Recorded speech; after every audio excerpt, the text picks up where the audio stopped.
As we're closing out the year, I wanted to sit down and talk with you guys about 5 habits that I've learned that create lasting change, not only from myself, but through my practice and working with hundreds of women. Hi there, if you're new here, welcome. My name is Jessica, and here on my channel, we focus on all things mom life. However, everything we do here in my space does have a bit of a healthy twist, as I'm a holistic nutritionist and a nutritional practitioner. One of the most asked questions here in my channel and over on Instagram is how I get a routine, how I get into a routine, and how to build a healthy routine.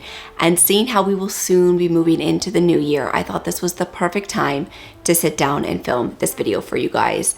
If you feel like your attempts to make healthy changes in your life keep falling short, please know that you are not alone. Making long-term healthy habits is one of the most difficult parts of actually living a healthy lifestyle. I've personally seen the impact that changes of simple behaviors can have on shaping and improving the quality of one's life. Here's the thing, nearly 90% of health is socially determined. Is that not wild to think about? So adopting a health promoting habit such as improving your nutrition, increasing your physical activity, and getting better quality sleep amongst managing your stress can decrease your risk of disease and most definitely potentially expand your lifespan. But even when we know making healthy changes can help us feel better and live longer, why is it so hard to change our habits? So in theory, habit formation advice is simple. Repeat an action consistently in the same context and it will become automatic. Think of things like washing your hands after you go to the bathroom or putting on your seatbelt when you get into the car. Association of the context with the long-term action is enough, and then it will become second nature. When it comes to our diet and lifestyle habits, though what often gets in our way of success is the context of our moods, our emotions, and life stressors oftentimes are our resistance to this uncomfortable change.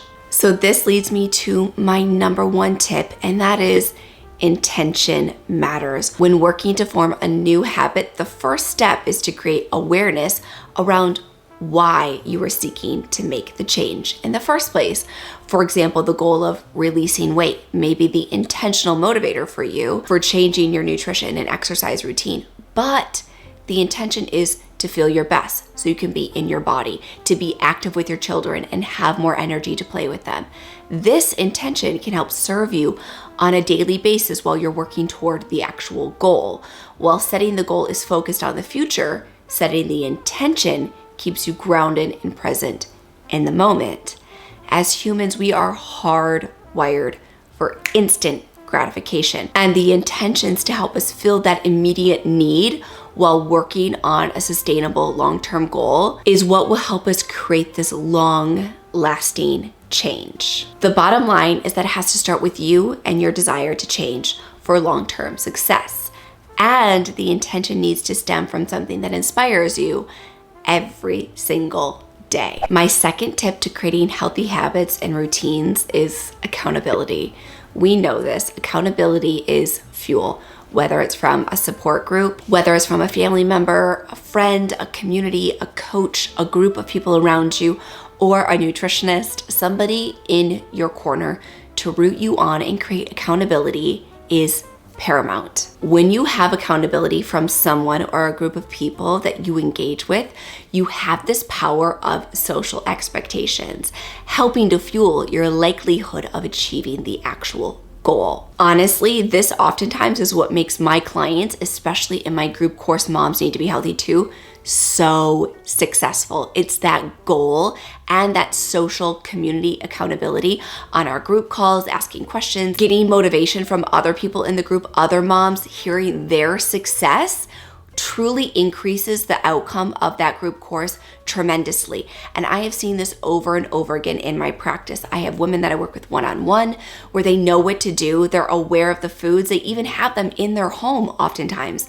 but just having to report to me, talk to me, input things on our tracker, and jump on those weekly Zoom calls really lights a fire with them. They are being held accountable. Interestingly, according to a study of the Journal of Applied Psychology, an individual's chance of reaching a goal increases even more when they share it with someone who has already achieved a similar goal. So for example, you'd get the benefits from telling a friend who has run a marathon that you're training for one too, but not from sharing the goal with someone who's a non-runner. So again, I'm telling you, these group experiences are amazing. Like I was saying, in my course, Moms Need to Be Healthy Too, I have many women who've gone through the course for the last couple years. So being on calls with them and hearing their experience and their success honestly motivates the newer moms to reach the point where they are, because they can see themselves in a year or two from now having the same level of success. And this is something you can 100% do on your own by joining a gym or going to classes like Orange Theory. You see other women who've accomplished these goals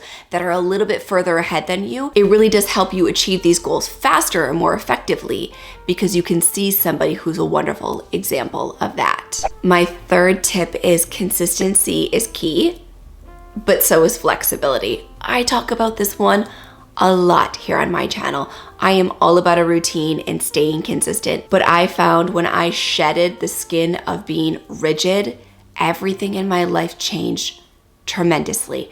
I used to have a very unhealthy and rigid approach to health and wellness and nutrition right around the time that my husband and I were getting married.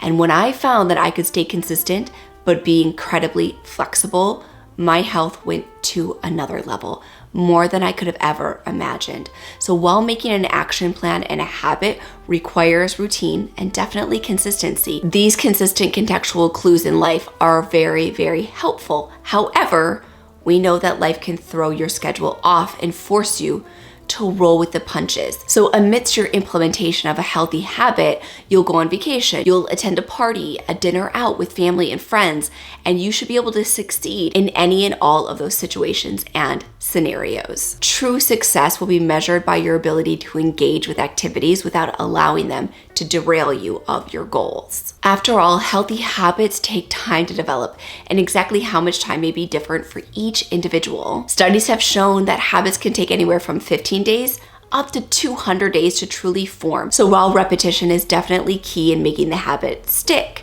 and automatic, being flexible is where you need to be, and hoping that you can get right back on track and truly make this part of your daily lifestyle. In my work, I see clients that are often way too rigid. They have a very difficult time getting back on track, where those who are flexible don't fall back into those bad habits just because one day or 1 week has been out of sorts. They can easily adapt without stress, knowing that 1 week is most definitely not indicative of all of the progress that they have already made.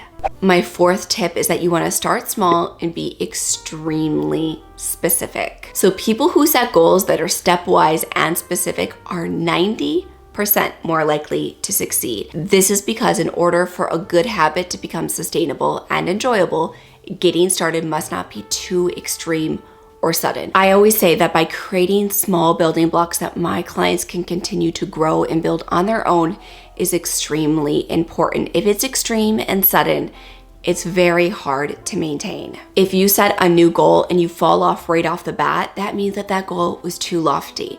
And the initial progress is what really sticks. So if you just said something really small, like I want to make a smoothie every other day, versus I want to change my entire diet and eat greens at every single meal 7 days a week, that may be too lofty for you. So maybe we just start with a smoothie every other day. Then we can increase it to a smoothie every single day. From there, maybe we add greens at lunch. Maybe then we add greens at dinner, but slowly building off of that momentum and creating progress is what will help you make it stick long term. I see your comments here in the comment section and also over in my DMs, like you just make it look effortless. This is just second nature to you. But you have to remember, this is something that I've been doing for nearly 15 years, and it did not look like this at first. I had to slowly work my way up. If I would have jumped in head first, it would have been very challenging for me to build and create this lifestyle. So I always encourage you to start small. Do something for 2 weeks. Do those smoothies every other day for 2 weeks.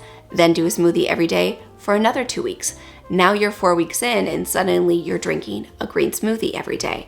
From there, add those little bit of mixed greens at lunchtime. slowly but surely that compound effect, like compound interest, is really working in your favor. And I promise you, this is the most genuine and easy way to build this quote unquote wellness lifestyle, is to make small changes. Then suddenly that's who you identify as somebody who just drinks a smoothie every day, has those mixed greens every single day at lunch. But you get my point. You see how this works. And that's the reason why I wanted to create this video, because I see your comments over and over again, like, I want to be there. The only way to get there is to take one step at a time. And suddenly, then you recognize you are leaps and bounds of where you were before. This is a marathon. This is not a sprint. The more small, tiny steps and changes you can make, the better off you will be. If you start today, in 30 days from now, you can make huge, tremendous change. Don't get caught up on someone else's journey. Be on your own journey and really work to accomplish your own goals. My last tip is something you've definitely heard before, but stack it onto an existing habit. For example, if you know every morning you're gonna make your coffee, have a cup next to it for your warm water with lemon or your lemon ginger tonic. When you stack these habits next to each other, it makes it so much easier. Those context cues are there, and then suddenly they are part of your routine. You guys know I also like to put my vitamins next to my coffee. So I've had my warm water with lemon or my lemon ginger tonic. I've had my inulin and my collagen in my coffee. I've already scooped it in there. Again, I don't even have to think about it. Then I put my morning supplements next to my coffee, the ones that I take on an empty stomach. All of these little things are just there. My brain doesn't even have to think. It's on autopilot. The visual cues and reminders are right there, so I just go through things automatically without even having to put in any work or effort. Habit stacking is nothing new. I know you all have heard that before, and you've definitely heard it from me. While it may not seem like a shining star or something new, I will tell you it is extremely effective. So I highly encourage you guys to add this in to your practice. So while I've personally seen all of these different healthy habits work for many of my clients, and of course for myself, the only true thing is that everybody engages in change differently. You need to find what motivates you. Deep down inside, how do you want to feel? How do you want to show up? What energy do you want to have around your health and wellness? Do you want to have more energy to play with your kids? Do you want to have more energy so that you can be less stressed and less anxious? Do you want to release some weight so you can feel more confident in your skin and in your clothes? You need to identify what is your why and really use that internal motivation to show up every single day to create and build these habits. True success comes from creating a healthy habit and repeating it over and over and over again. Nothing happens overnight. That is one thing that I can promise you. Regardless of your goal and what you're trying to accomplish, it takes time. That is one thing I can promise you. So dig in your heels, dig deep into your why, really focus on that as your motivation. And I can promise you, after time, you will begin to see that you have changed and altered your life to be reflective of how you want to feel and how you want to show up. I hope that you enjoyed this video, and if you did, you can let me know by giving it a thumbs up. And now the subscribe button is right over here on the screen. Give that a click. That way you don't miss a single video, and I hope to see you back here next Thursday.